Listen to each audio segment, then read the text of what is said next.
सोचिए, एक तरफ बिना हथियारों के बैठा एक हताश किसान है और दूसरी तरफ एक ऐसा युवा जो मतलब पूरी अंग्रेजी हुकूमत को उखाड़ फेंकने के लिए करो या मरो का नारा लगा रहा है।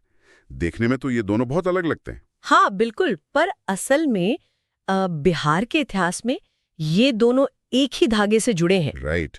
और जो लोग प्रतियोगी परीक्षाओं जैसे बीपीएससी या बिहार पुलिस की तैयारी कर रहे हैं, उनके लिए इतिहास की ये तारीखें तो मतलब एक भूल भुलैया बन जाती हैं।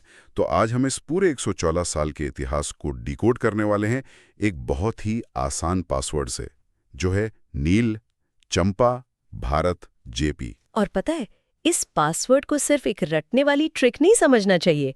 मतलब ये ब्रिटिश काल के उत्पीड़न से लेकर हमारे स्वतंत्र भारत की लोकतांत्रिक क्रांति तक का एक बहुत ही स्पष्ट क्रमिक नक्शा है। तो ये ऐसा है जैसे कोई सिस्टम अपग्रेड हो रहा हो, क्योंकि 1860 के नील विद्रोह को देखकर लगता है कि किसान सिर्फ एक बग की शिकायत कर रहे थे कि भाई हमसे जबरदस्ती नील मत उगाओ। कठिया का असली गणित क्या था? तो 3 कठिया का सीधा सा मतलब था कि किसानों को अपनी जमीन के हर 20 कट्ठे में से 3 कट्ठे पर मतलब अनिवार्य रूप से नील की खेती करनी ही होती थी। ओह, तो कोई और विकल्प था ही नहीं उनके पास। बिल्कुल नहीं। तो 1917 के चंपारण सत्याग्रह में गांधी जी ने इसी स्थानीय गुस्से को एक संगठित दिशा दी थी। अच्छा, मतलब अब ये सिर्फ मारपीट या जमींदारों का विरोध नहीं रह गया था। एग्जैक्टली अब ये सत्याग्रह के रूप में एक दार्शनिक और राजनीतिक हथियार बन चुका था। लेकिन एक बात बताइए, 1860 और 1917 के बीच तो लगभग 50 साल का गैप है ना?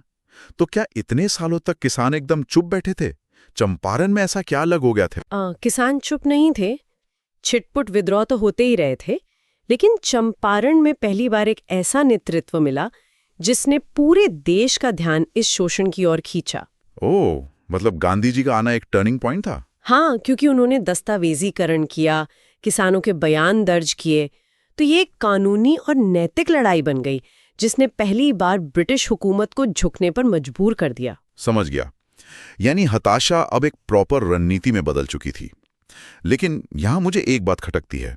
क्या? अगर 1917 में सत्याग्रह और धैर्य का रास्ता इतना सफल था, तो हमारे ट्रिक के तीसरे शब्द भारत यानी 1942 के भारत छोड़ो आंदोलन तक आते आते ये धैर्य टूट कैसे गया? क्योंकि 1942 तक आते आते ना द्वितीय विश्व युद्ध का भारी दबाव था।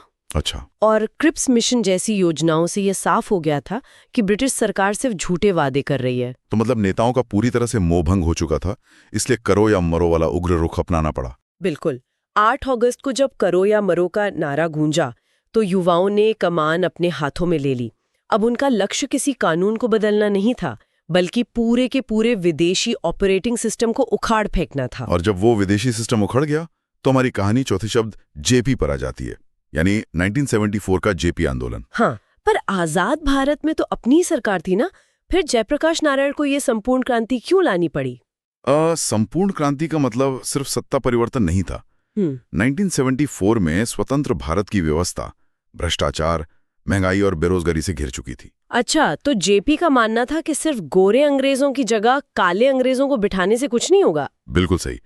संपूर्ण क्रांति का मतलब था कि राजनीतिक, आर्थिक, सामाजिक और सांस्कृतिक मतलब हर स्तर पर एक पूरी तरह से नई व्यवस्था का निर्माण। राइट। ये अपनी ही चुनी हुई सत्ता की तानाशाही के खिलाफ एक वैचारिक युद्ध था। कमाल है, विदेशी शासन के खिलाफ एक स्थानीय शिकायत से लेकर अपनी ही व्यवस्था को पूरी तरह से बदलने की मांग तक का सफर। ये पूरी यात्रा सिर्फ 4 शब्दों में सिमटी हुई है। जो लोग परीक्षा की तैयारी कर रहे हैं उनके लिए इसे एक बार तेजी से दोहरा लेते हैं। हाँ, ये बहुत जरूरी है रिवीजन के लिए। तो हमारा पासवर्ड है नील 1860, चंपा 1917, भारत 1942 और जेपी 1974। नील, चंपा, भारत, जेपी। और इन शब्दों को उनके कारणों और क्रमिक विकास के साथ जोड़कर देखने से ना प्रतियोगी परीक्षाओं में कंफ्यूजन की कोई गुंजाइश नहीं बचती है। आप सिर्फ तारीखें नहीं रट रहे हैं, आप इतिहास की कीन रिएक्शन को समझ रहे हैं। सही बात है। और अगर 1860 से 1974 तक के ये केवल 4 शब्द पूरे बिहार के संघर्ष का इतना विशाल इतिहास समेट सकते हैं, तो सोचिए क्या इतिहास को केवल सूखी और नीरस तिथियों की तरह रटने के बजाय एक जीवित और सांस लेते हुए क्रमिक विकास के रूप में नहीं पढ़ा जाना चाहिए? शायद किताबों की उस भूल भुलैया से बाहर निकलने का असली रास्ता यही है।